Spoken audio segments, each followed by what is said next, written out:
सुप्रभातम भाई भौणी। आज आम गोटे गप शुणा। गपटीर ना है श्रवण कुमार। तम परी गोटे पिलाटी थिला, ता ना है श्रवण कुमार। ता विषय आज गपटी अच्छी शुणा। बहुत दिन तले श्रवण कुमार नाम जड़े बालक थिले। तांको बापा अंध, माँ अंधुणी। अंधुणी माने कौन? जार कि अंध अंधुणी माने जाको आखि को देखा जाए ना, से माने किछि देखि पार नथिले। श्रवण कुमार सब बेले बापा माँ को पाखे रही से सेवा करथिले। जेहेतु बापा माँ को किसी देखा जाऊ नथिला, तो श्रवण कुमार कौन करथिले, तांको पाखे रही सेवा करथिले। तांको पई सब किछि बाहरु खाइबा जिनिस हो किंबा पिंधिबा जिनिस हो, सी बाहरु आनी दउथिले, तांकर सेवा करथिले, तांको रोसे बास करी दउथिले। श्रवण कुमार धीरे धीरे बड़ हेले। थरे तांको माँ बापा तीर्थ स्थान बुलिबा को इच्छा कले। श्रवण कुमार काठर भारटीए बनइले। कहीं ना बापा माँ को देखा जाऊनी, से तो चली चली जापरेनि। से कौन कले, से काठर गोटे भारटे बनइले।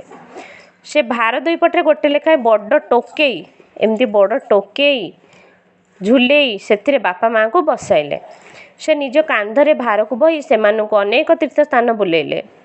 दिने से माने सरजू नदी कूल विश्राम नौथिले। बुली बुली जे हालिया हो जिवे ना नहीं, बा श्रवण कुमार भी बोही बोही कि सी भी हालिया हो जाइथिबे, तो सरजू नदी कूल विश्राम नेउथिले।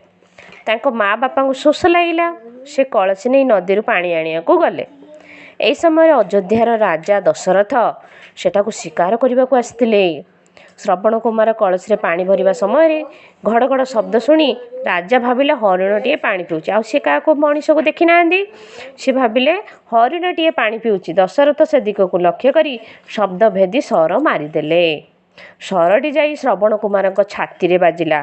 से कष्ट रे खूब जोर चित्कार कले। चित्कार शुणी दशरथ से स्थान को पहुँचले। देखि आश्चर्य होगला, अरे मु तो ये से हरिण बोली भाविकी मु मारिदेली, इटा तो किए, ये जड़े मनीष। सरटी श्रवण कुमार देहरे बाजिची। जाइकी कौन कले, दशरथ तांको जाई पचारे श्रवण कुमार माने तमे किए बोली पचारे। तांको श्रवण कुमार राजा दशरथ को कहले, मोर अंध माँ बापा गछ मूल बसिछंती, तांको बहुत शोष लागुथिला। पानी मुंदे नबा पाई बोली मु एई झरणा को आसीथिली, एई जो नदी कूल को मु आसीथिली। कौन पाई ना पानी टिके नबा पाई मो बापा माँ को पाई। श्रवण कुमार कथा शुणी दशरथ कांदी पकेइले। तापर श्रवण कुमार छाती सरटी काढ़ीदेले। तांको बेस कष्ट होता ना, से सरटा बाहर करदेले। श्रवण कुमार छटपट हो मरीगले।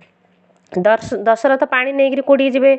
श्रवण कुमार माँ बापा पाखक गले, ताकू सब कथा कहले। श्रवण कुमार मरी जाइथिबा शुणी से अनेक कांदिले। माँ बापा कौन खुशी हेबे कि बापा मार गोटे बोली पुओ, एते भल पुओ मरीगले। से कौन हेले, कांदिले। आ दशरथ निज भूल पाई बहुत मन दुख कले।